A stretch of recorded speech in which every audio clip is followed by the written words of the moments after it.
might not be able to guess just from looking at me, but I really actually am a fan of romance subplots. One thing I'm not a fan of, though, is the Romeo and Juliet star-crossed lovers kind of thing. If that's what your book is primarily about, it's kind of already been done before. So when I read the back cover of this book, I went into it expecting it to be kind of a rehash of the same stuff that I'm used to. And then the first character got disemboweled, and I realized that we were so far off the reservation, we'd need a warp drive to get back.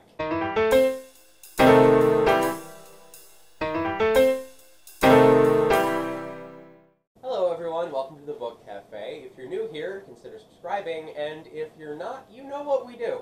Today's book, we will be reviewing An Ember in the Ashes by Sabaa Tahir. I have no idea how to pronounce that name. For which, if you're watching this, Ms. Tahir, I very much apologize.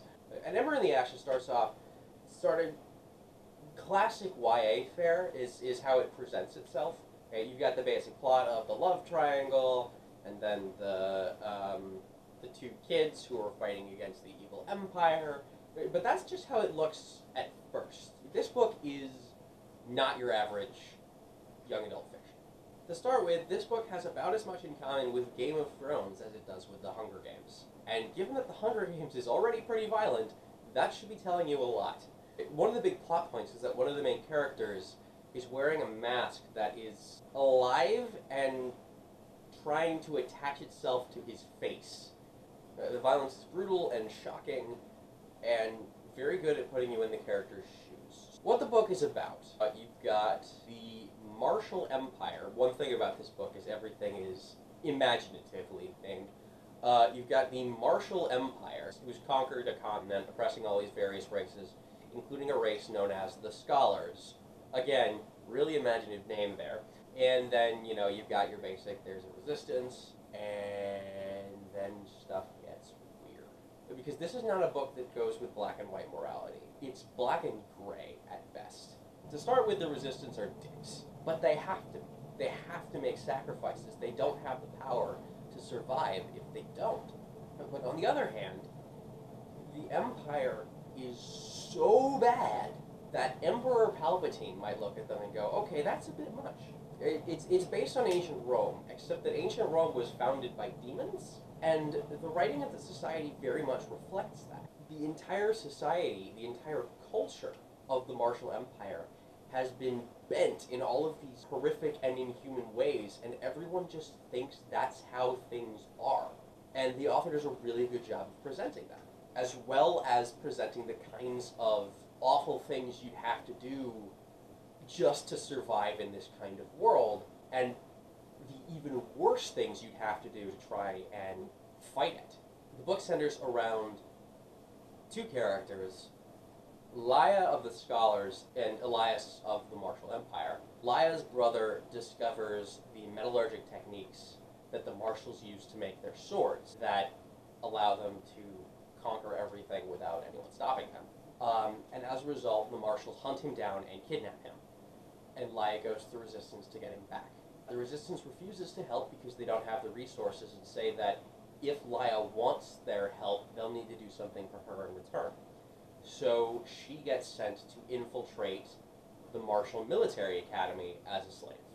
Elias is a student at that military academy, as well as an elite soldier, and generally an enforcer of the Martial Empire. But he was raised by a very nomadic culture elsewhere, and outright hates what he's been asked to do.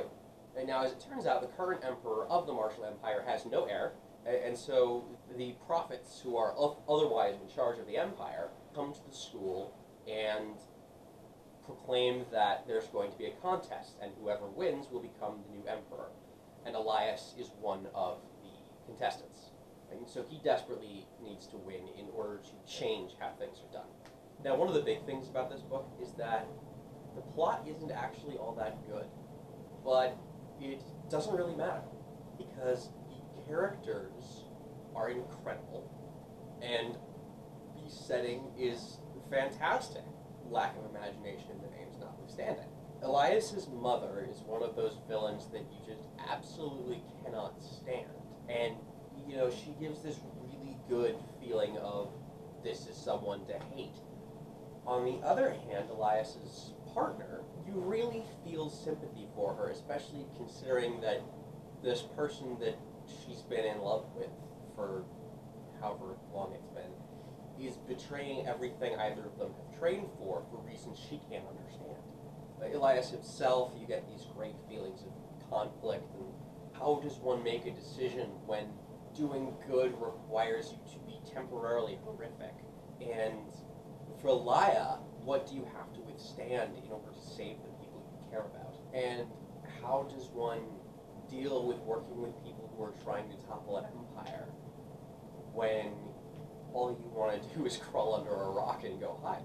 The plot is kind of shaky, and it stretches suspension of disbelief in a lot of ways, but it can be forgiven because of the way it brings the characters and the way they interact and the way it shows off the world, which is masterfully created. So on the one hand, you can tell that this is a first book, but on the other, you can tell that it's the first book from a genius. It is very rare for me to say this, but when it ended, I was desperately hungry for the second, and I got my hands on the second book as soon as I had the chance, as soon as it came out. So my rating for this book would be at Buy It New. It is extremely good. It's very easy to overlook its flaws, considering that they're fairly minor, and everything it does right, it does fantastic. And if you are stout of heart and willing to deal with a lot of situations that may make readers uncomfortable, simply because they're so awful and yet sometimes very close to normal life, then definitely check it out. This is a book that does not pull punches, but lets you see every detail of the fist that's coming your way. The Amazon link for the book is below. Have you read An Ember in the Ashes? What did you think? Do you agree? Do you disagree? Let us know in the comments. If you enjoyed this video, remember to click like, or click on the dragon here to subscribe, and here to watch more videos like this from the Book Cafe. I will see everyone next week, and until then, read good fantasy.